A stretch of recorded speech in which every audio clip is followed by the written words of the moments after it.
ลิปนี้เป็น EP ที่1เนาะสำหรับอยากเป็นเทรดเดอร์แบบมืออาชีพเนาะสำหรับ5หัวข้อที่ค่อยได้ยกขึ้นมาเนาะสำหรับข้อที่1นี่จะเป็น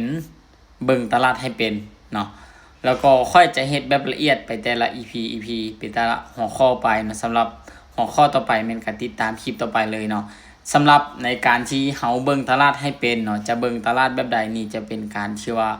บอกละเอียดเลยเนาะเดี๋ยวเราไปเบิ่งนำกันเนาะคนเอาว่าเราจะเบิ่งตลาดแบบใด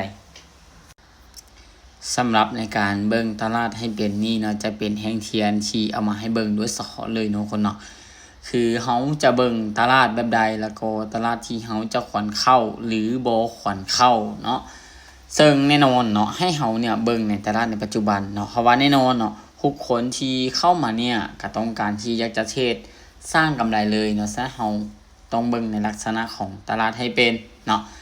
ซึ่งแน่นอนนะว่าในลักษณะของตลาดในปัจจุบันนี้ซึ่งเป็นตลาดที่บ่ควรเทรดเนาะ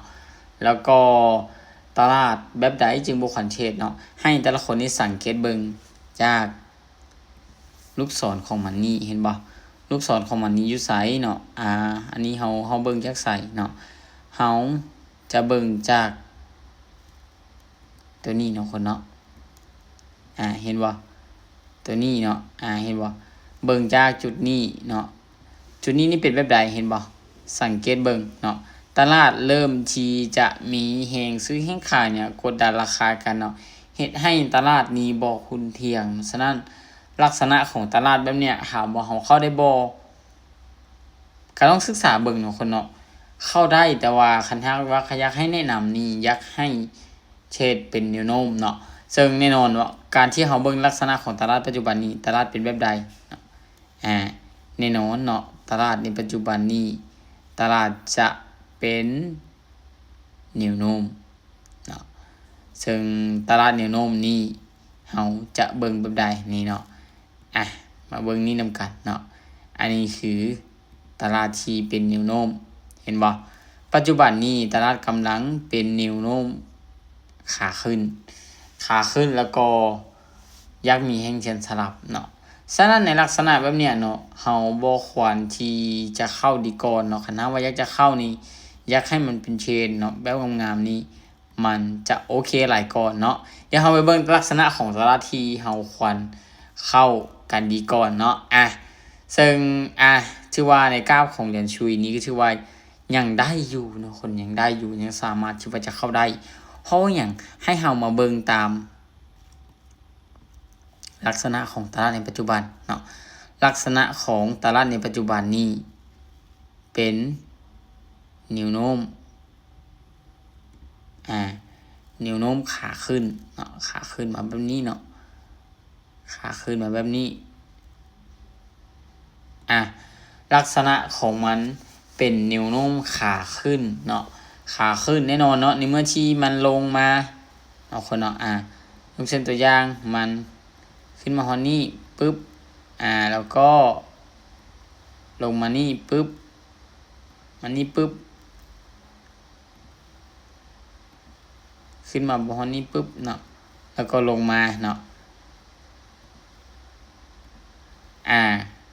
แล้วอนาคตมันก็มีโอกาสที่จะขึ้นมาแบบนี้เนาะโดยที่เฮาอ้างอิงอยู่ใส่มันจึงจะกลับตัวเนาะให้เฮามาตีบริเวณนี้ไปไว้ตัวนี้จะโตเป็นตัวที่ตัวกันของมันเนาะลักษณะของมันแบบนี้เนาะ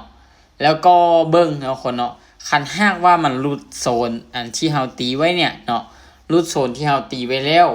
ตลาดมีโอกาสที่จะกลับตัวลงมาแต่คันหากว่ามันลิ้นอยู่ในกรอบตัวนี้แม่นเฮาสามารถนำใช้ได้เนาะยกเส้นตัวอย่างเดียวจะมาเข้าออเดอร์ให้เบิ่งเนาะประมาณ10เหรียญเด้อแสดงว่าซื้อได้ซื้อได้20เหรียญเลยเนาะเข้าให้เบิ่ง20เหรียญเลยซื้อได้เพราะว่าหยังเพราะว่ามันลิ้นอยู่ตามกรอบที่ว่าเฮาเนี่ยได้เบิ่งไว้แต่คันหากว่ามันหลุดโซนลงมาคือเมื่อกี้เนี่ยเนาะแม้ให้เฮานี่ขายเลยเนาะแต่ว่าในปัจจุบันนี้มันลิ้นอยู่ในกรอบเนาะคนเนาะจึงสามารถกดซื้อขึ้นไปได้มาเบิ่งนำกันเนาะอันนี้คือในการในลักษณะที่ว่าเฮาเบิ่ง